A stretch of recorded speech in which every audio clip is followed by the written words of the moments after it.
Hello and a very warm welcome. My name's David Roth from WPP, and it's an absolute pleasure to welcome you to Follow the Sun, 24 hours of broadcasting right across the world to celebrate the launch of the WPP BAV Best Country Study for 2021, done in conjunction with US News and the Wharton Business School. It's a pleasure to have you join us for this section. Of course, this broadcast is going to be right across the world. We're starting in Australia and New Zealand, and we'll be ending at the end of the 24-hour period in the USA. Well, we've got an absolutely packed broadcast today, and I'd like to start off by introducing Mike Sussman from BAV. Mike has been the brainchild behind the Best Country Studies for many years, and there's nobody better to put the Best Country Study into context. Over to you, Mike. Thank you, David. We're really excited about the launch of the 2021 Best Countries study. It's the most comprehensive study of the power of nation brands. We've been doing this for 6 years, covering countries that represent 95% of the global GDP and about 75% of the world's population. So an amazing coverage. This year, we're looking at 78 countries. We spoke to over 17,000 business decision makers, citizens, and elites around the world.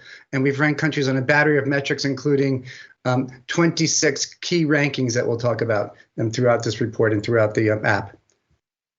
One thing we've seen over time is the shifting impact of soft power. It's becoming more and more important to driving the power of a country, while hard power, like banks and tanks, as we call it, the more traditional power, is becoming less impactful on the success of a nation.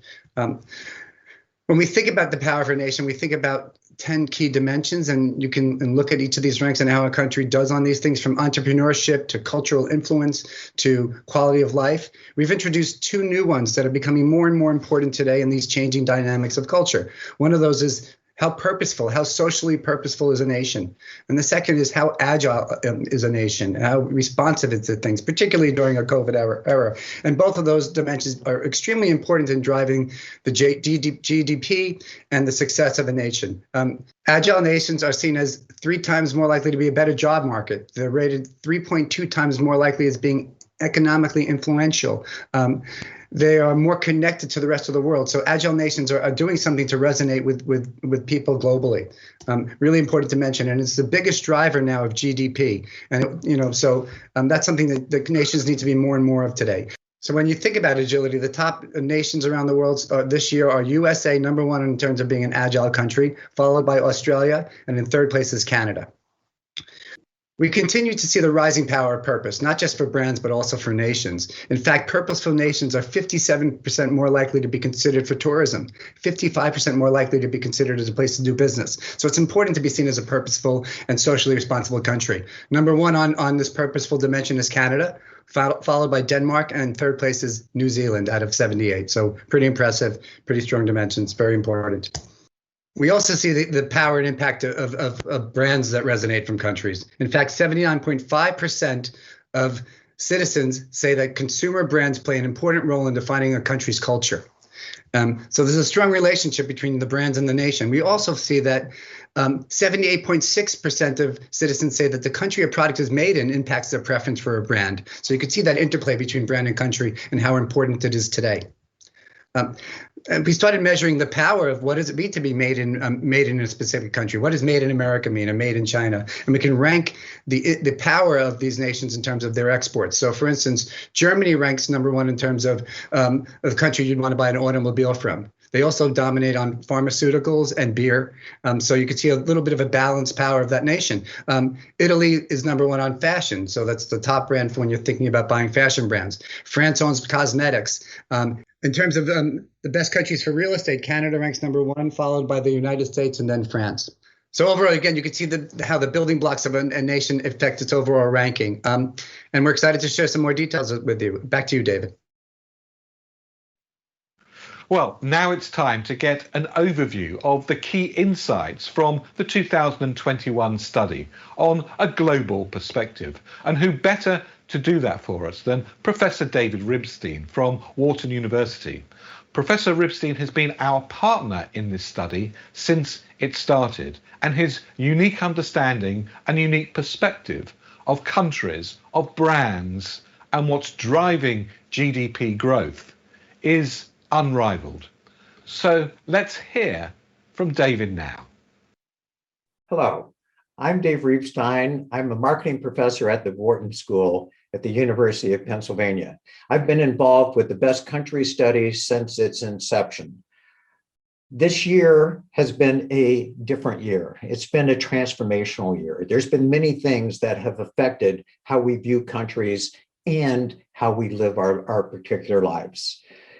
First and foremost, obviously, we've had to deal with the COVID-19 and the tragic loss of millions of lives all around the world. Accompanying this has been the huge impact on economies of various different countries, leading to an overall global recession.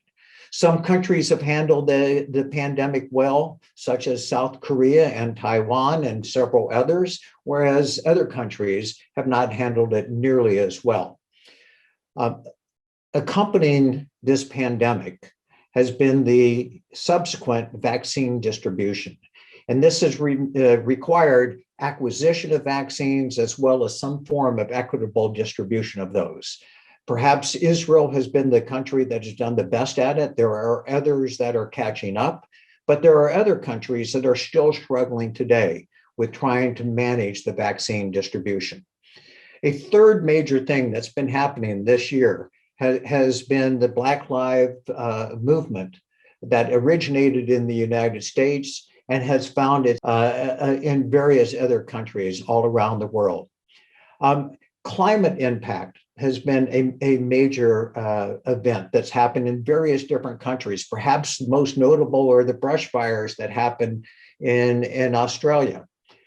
We've seen other events, such as the explosions that happened in the Beirut port, killing millions of lives. And of course, we could not ignore Brexit and the impact that's had on the British economy, as well as the economies of Europe.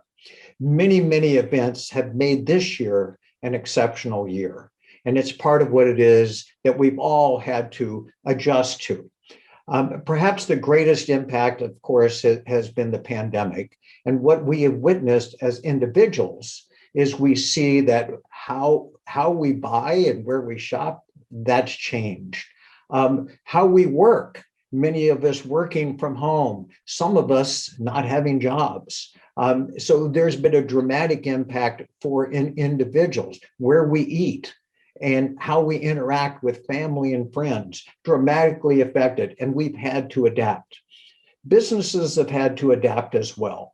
And what they have had to do is how they connect with their customers has changed. Meetings have changed. The ability to have trade shows dramatically affected. The whole supply chain has been disrupted. And certain industries, such as the hospitality industries or the airline industry, have been dramatically affected, with sporting events being canceled throughout the world. So many, many industries have suffered as a result. And when I've talked to business leaders, almost inevitably, what it is that they tell me is they've needed to be agile. And it sort of is the buzzword that I hear from companies. But that's not restricted to just individuals and companies. Countries have had to adapt as well. And what it is that we have seen is we see, obviously, trying to get the healthcare systems up to speed and handling with this medical crisis that we've got. And getting medical supplies to the hospitals and to individuals has also been an issue. But trying to cope with the unemployment levels and trying to deal with that and supporting the local governments has been a major issue for countries all around the world. And what countries have had to do they've had to adapt as well. Well, we too at the Best Country Study have had to go through our own adaptations. We've added 13 new attributes that we use for evaluating countries, and we have taken one of the previous dimensions, that of citizenship, and we have morphed it into a dimension that we call social purpose. And what is social purpose? It has many of the dimensions that we had in citizenship, but it also includes dimensions such as human rights and racial equality and social justice and climate concern, that have all been attributes that now feed into the social purpose dimension. And we've added a new dimension. And this new dimension, this new overall factor is one of course, agility. And what is it that we have feeding into agility? Our perceptions of countries in terms of their adaptability and in terms of responsiveness and how progressive they are and how modern they happen to be and how dynamic they are, all feed into this agility dimension. So with that said, let's take a look at the latest rankings that we have.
Hi and welcome to Australia.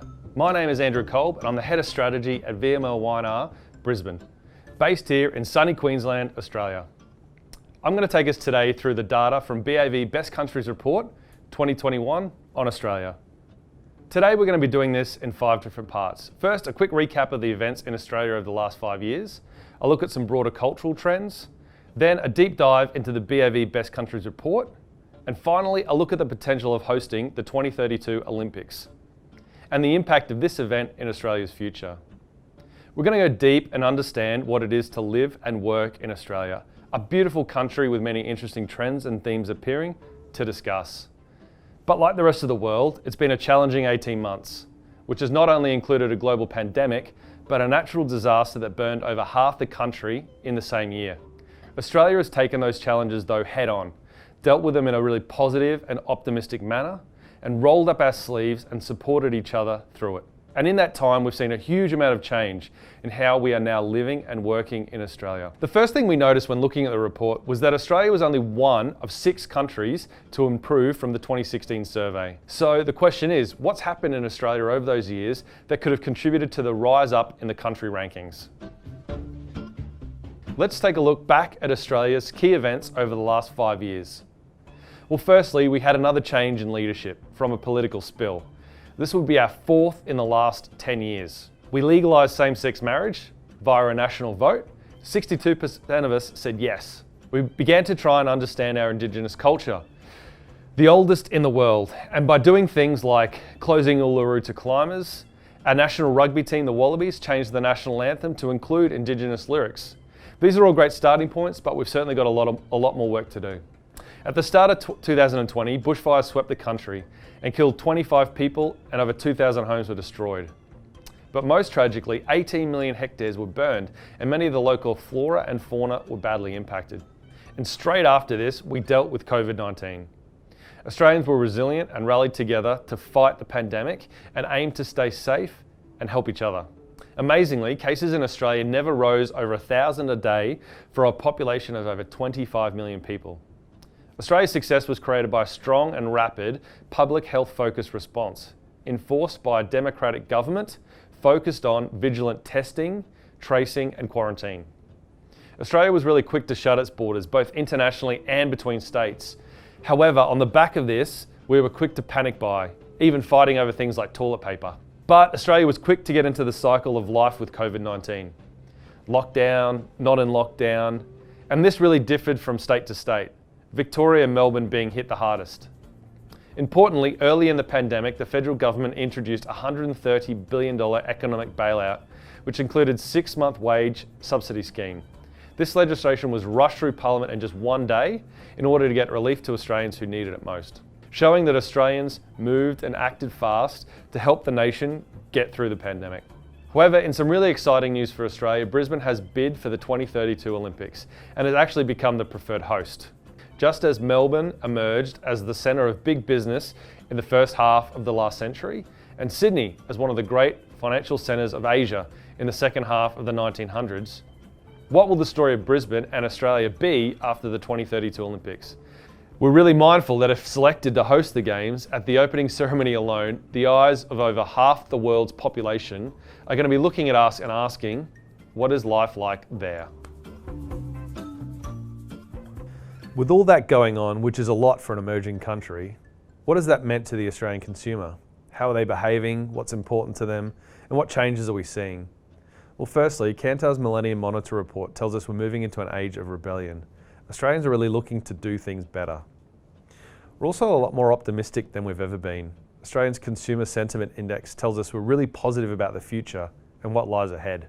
Australians are also changing up where we live, looking to move away from the big cities and take advantage of the flexible working opportunities that now exist, embracing that new norm. We also have a lot more of a mindful consumer today. Australians are looking to choose ethical and sustainable brands and products whenever they can, whilst continuing to have a love for what is made in Australia. And that data is coming through in our Best Countries report as well. Australians are also moving into a new homebody economy. We're starting to create new occasions at home, surrounded by family and friends where we feel safe. With all that understanding now, let's get into it and see what BAV Best Countries has told us about Australia and start to understand the road ahead. Well, firstly, what stands out is Australia is ranked 2 for agility, only behind the US. We've become a modern, dynamic and adaptable nation. And agility is a really crucial factor in building GDP, even more than entrepreneurship. And this, combined with a high ranking for social purpose, has given Australia a real upward boost. Secondly is the high ranking for quality of life. Canada, Denmark, Norway, Sweden and Switzerland are the only places in the world where the quality of life is believed to be higher. Indeed, we are ranked in the top 10 for 3 of the 4 main drivers of GDP, including quality of life. Therefore, Australia's economic future looks bright and there's reason for real optimism. Our sense of social purpose is also strong too. The sense of fair go across a variety of social issues still holds true. Australians care about issues of today, from animals to the environment. And in the world today, it really sets us apart. Australia is also driven by our adventurous spirit and, of course, natural beauty. We are ranked number 8 in the world. And that adventurous spirit comes from Australians being friendly and fun, and is certainly part of the attraction to Australia for tourism. We are ranked 9th place for would be willing to visit, not far off some pretty powerful destinations. Australia is also for families. We are ranked number 2 for families in the survey, and with an envious outdoor lifestyle, which is great for kids and supported by great schools and a health system, everyone can really feel safe and looked after here. There's also a really strong belief that Australia is heading in the right direction versus the rest of the world, and a strong trust in government to really take us there and take care of health and safety. So those are some great positive learnings from BAV Best Countries about Australia, but what about some challenges that maybe Australia faces? Well, the impact Australia is having is distinctively weaker than other countries. Our cultural influence, power and movers' perceptions are relatively low. Also, our low heritage score. This is no real surprise. We're only 100 years old as a country. And certainly compared to other countries, we really lack the known history. However, is this an opportunity for us to embrace a rich Indigenous culture? Cultural influence is also low and has dropped significantly from number 8 to 16 since 2016. This means that there's a lack of strong consumer brands on the world stage. Our happiness has also dropped 12% since 2016. So those are the big talking points from BAV Best Countries report. What does that all mean to the Australian identity then? So in many ways, we've been a country with 2 big shadows over us. The UK, our mother country if you will, and the US, a big brother kind of country that for many years we have had a lot of respect and admiration for, which BAV now tells us is not as strong as it once was. Australians don't see the US as a role model anymore, much less so than the rest of the world. Even not as positive about the US after the recent election. And when it comes to our mother country, we are also pushing away from that correlation. But what is of interest is the way Australia has set its own course, from the heritage-rich traits of our colonial past. The UK still boasts much stronger power, influence and entrepreneurship, but it is tinged with a much greater flavour of yesteryear and really lacks the appealing traits of adventure like Australia. The UK is also seen to be a bit older and slower with lower quality of life, but interestingly is the difference in movers. Australia in comparison to the UK is seen as much more different, distinctive, dynamic and unique. And we know we are no longer idolising the US. The last few years have taken an interesting toll on perceptions of America. For a strongly entrepreneurial country, its very poor rating as open for business, which has plummeted from 24 to 45 in 2021, may be a literal interpretation derived from COVID, or from the sometimes seemingly hostile rhetoric towards overseas business. And its quality of life ranking fell from 13 to 20, suggesting that any long-term evolution of Australia towards the USA may have well been put on hold. Whilst overall rank is close, there are some key areas of difference, but we sit right alongside in terms of agility. The US does provide us some guidance on agility and entrepreneurship, but it's clear that we are either much better or much worse than both countries, not showing much commonality. So with all this growth for Australia and creating our own identity, breaking away from the UK and the US, what does this mean for Australia? Well, it means we're seen as an appealing, flexible friend. In essence, Australia is seen as a very agile, high quality of life destination, a modern, progressive, adaptable nation that delivers an enviable, stable package of wealth, health, education and democracy.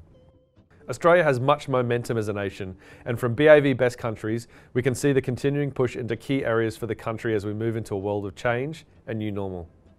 Australia is nicely placed to succeed in this new world of today. But the question to then ask is, what can hosting the Olympics do for Australia in 2032? Well, firstly, based on what we know, it's clear that Australia has momentum and is creating an identity on its own. It's really growing up. Therefore, the Olympics opportunity is not just about who we need to be to host such an event, but to show where we are as a nation. The opportunity with the Olympics then is to overcome the perceptions of the past that have come from the UK and the US and lean into the agility we are now known for. In many ways, it's decision time. Time to own the Olympics to showcase what we have now become, taking local to the global stage and showcase the stronger understanding of our culture and people. The Olympics would also address our lack of cultural influence and showcase to the world how we are modern, trendy, fashionable, culturally significant in terms of entertainment, especially when it comes to that opening ceremony. It's also a huge opportunity to showcase our maturity and understanding of our Indigenous culture, really moving the dial when it comes to heritage. Yes, we're 100 years old, but the first people of Australia have been here for thousands of years. It's time to show the world. Using colonial journals, the sources Australians hold to be true, I was able to form a radically different view of Australian history. Aboriginal people were farming. There's no other conclusion to draw.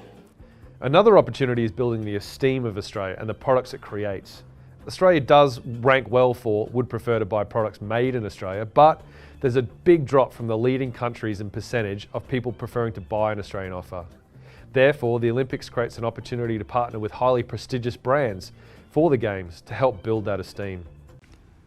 And as a special extra, we asked CEO of Destination New South Wales, Steve Cox, to give us his thoughts on what the BAV Best Countries report means to Sydney, the state of New South Wales and Australia as a whole. Steve shared his views on everything from how New South Wales coped coming out of the pandemic to how we better embrace our Indigenous culture In the Sydney Olympics. Steve, welcome. Great pleasure. Australia is ranked number 5 country in the world and number 2 for agility, in line with our status as a dynamic, progressive, modern country. Does the quality of agility resonate with you? Very strongly. So we've just completed a full review of the visitor economy strategy. So previously it was called the Visitor Economy Industry Action Plan. And off the back of the COVID impact and prior to that, the bushfires, the government was sensible enough to recognise that we need to reset and have a much more agile mindset around the things that we need to do to not only recover but build back better, and ultimately position us to, what I think we can look forward to, which is the roaring 2020s here in Sydney and New South Wales. I think we can come out of this pandemic better, stronger than we've ever been. Australia's ranked number 5 as good for tourism and number 4 when it comes to having many geographic attractions. But when asked about what countries you'd consider visiting, we are ranked number 10 behind countries like Italy, France and the UK. What needs to change to up that ranking? We've got to really communicate clearly the value proposition to a visitor to this great state. There is no better place to visit. No matter where you are in the world, we're safe, we're open, we're clean, we tick all of those boxes. But I don't think we've necessarily done a great job of communicating the vibrancy of the city. They're the 5th most multicultural city in the entire world. Taking that, there's no other city of our stature with that level of multiculturalism. We don't want to just show the standard picture postcard of the Opera House, and that's that video, which is on YouTube, and I encourage everyone to look at it, is a really great example of seeing the icon. Everyone recognises the Opera House. I mean, it is a huge asset. There are a handful of places in the world that you can stand in front of and take a picture, and everyone in the world knows where you are. Maybe the Eiffel Tower, Times Square, maybe Big Ben. They're pretty few and far between. The Opera House is one of those places, and we've got that, and that's fantastic. But we want to share that with a different way and in an edgy way. Australia's natural beauty is ranked in the top 10 globally, and Australians are seen as being friendly, ranked number 4, and fun, ranked number 7. Which is more important to visitors, the environment or the people? There's a survey we get from a company called Rogue, a global survey. They survey markets globally. A visitor spends 35% more in a destination when the people are friendly, welcoming, and wanting them to be there. And if you reflect upon your experiences when you travel, sure, you see the whatever you see, but if the people aren't friendly, if you don't get that welcoming feeling, if people aren't smiling when they see you, what's the experience like? It's terrible. So first and foremost, it's about the people, it's about the community. Australia is a relatively young country from a European perspective, but we have one of the oldest Indigenous cultures in the world. We're slowly getting better at understanding and celebrating that culture. But despite all that, we're ranked number 23 for heritage worldwide. How important is Indigenous culture to our future? Oh, vital. I mean, we're putting a real focus on it, and we've got more to do. It's the oldest heritage, or oldest culture in the entire world, over 60,000 years of culture of the Aboriginal people here in New South Wales. People don't think about New South Wales. New South Wales has the largest Aboriginal population of any state in Australia. You ask most Australians, they wouldn't know that. So we've got to absolutely embrace that. It is a massive point of difference when you think about why people visit. Your survey shows that's exactly right. People care about culture, they care about heritage. We've got to tell that story. We've got to tell the story not only for visitors, but also for locals. It looks likely that Australia will once again host the Olympics in 2032. Sydney benefited in 2000 with the greatest Olympics ever. Do you think the Olympics will have the same impact again on Australia? But I think the Olympics is a wonderful opportunity for everyone in Australia. So, I certainly hope that Australia is successful in securing those Olympic Games. They shine one of the biggest spotlights on this country that any major event can do globally. So let's hope that does eventuate and Brisbane's successful, and I think it's a wonderful opportunity for everyone who lives in Australia. I think the lesson that I would say that Australia needs to take is that when the Games finish, that's not the end. And I think if I was sort of being critical or looking at what our opportunities, what I would do different, you've got this enormous opportunity of momentum. Then how do you keep that momentum rolling? But the opportunity for anyone in Australia who's got the Olympic Games is to map out the 5 and 10 years thereafter to make sure that energy, that service focus, that welcoming culture, that embracing visitors, that always-on mindset. The Olympic Games was like New Year's Eve every single day of the week when they were on.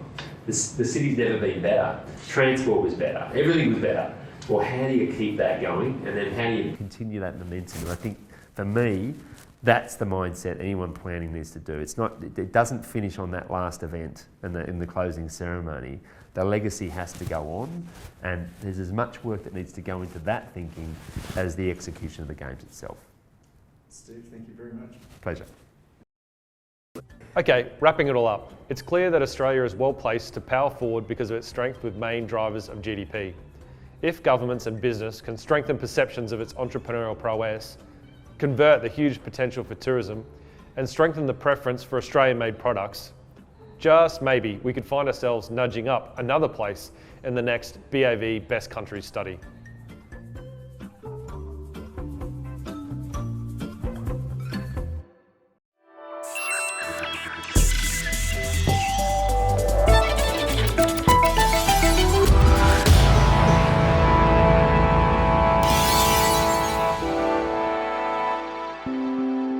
Well, thank you all very much indeed.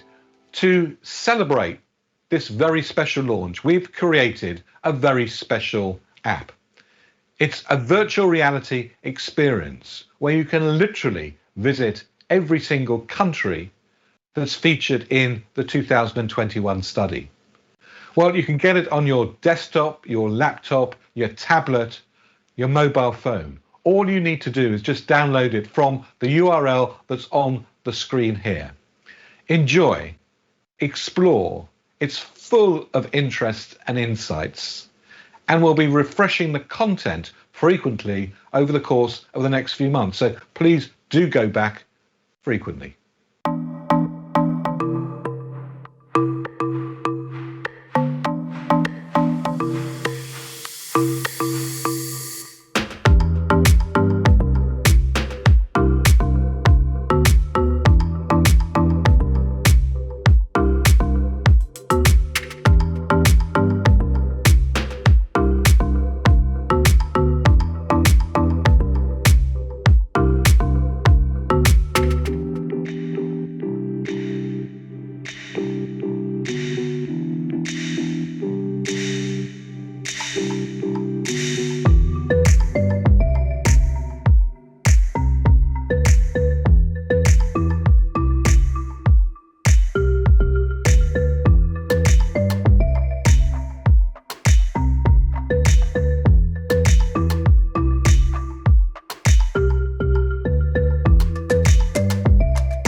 Earlier, I talked about the significance of countries being seen as brands. This is being increasingly realised right across the world, not just by business leaders, but by governments at the most senior of levels. I caught up with the Prime Minister of the Netherlands and asked him how important he believes country brands are. Mr. Prime Minister, what contribution do you think that retailing makes to the economy and society in general? So many. I mean, it is the biggest employer in the Netherlands. 900,000 people are somehow connected to the retail sector, so it is huge in its economic impact. That means that many people, in many cases young people, start their working life experiences in the retail sector. It is also a place where you can learn how to be more entrepreneurial and how to start your own business. It is a sector in our economy which is very much focused on innovation and disruptive innovation. It is very much connected to the modern economy, to the internet, to online shopping. So there are so many positives. And it's also a place where people come together. It's also a sort of community place. In some of the stores, people drink a cup of coffee, meet friends, and then buy some stuff. So it has many, many impacts on society. Mr. Prime Minister, you had a fantastic career at Unilever. You obviously know brands very well. Do you think country brands are as important as product brands? Oh, they're crucial. And what I found in this job is that the brand of Amsterdam, the brand of the Netherlands, the brand of Eindhoven, or the whole commercial area around cities like Zwolle and Amersfoort are crucial for our international standing. And the fact that you can bike to school as a child, that it's relatively safe here, that there are so many possibilities when you like sports or culture. And I really learned to brand that much more than we did already. One last question, Mr. Prime Minister. What advice would you give retailers today who are under a lot of pressure, under a lot of stress? Everything's changing very fast. Yeah, but still, at the same time, you are in a fascinating sector. So enjoy what you are doing. We live only once. This is the real thing. This is not the. So you have to make the best of it. And there are so many opportunities for good salespeople, for good businessmen and women, to make use of all those opportunities which are out there, and do realize that you play a very important part in societies. You are really part of society. Mr. Prime Minister, thank you very much indeed. Thank you very much. Thank you. Bye-bye. Okay, bye-bye. Bye-bye. Wow, I can't believe it. We've come to the end of our broadcast. We're almost out of time. I'd like to thank everybody who participated in today's broadcast. And just to remind you again, please do download the app and enjoy going virtually into every single one of our countries in this year's 2021 Best Countries Study. So from me, David Roth, thank you very much indeed. And Mike, thank you very much indeed as well. My pleasure. And feel free to reach out if you have any questions. Thank you. Well, have a great rest of the day. Thank you very much indeed for joining us. We really appreciate it.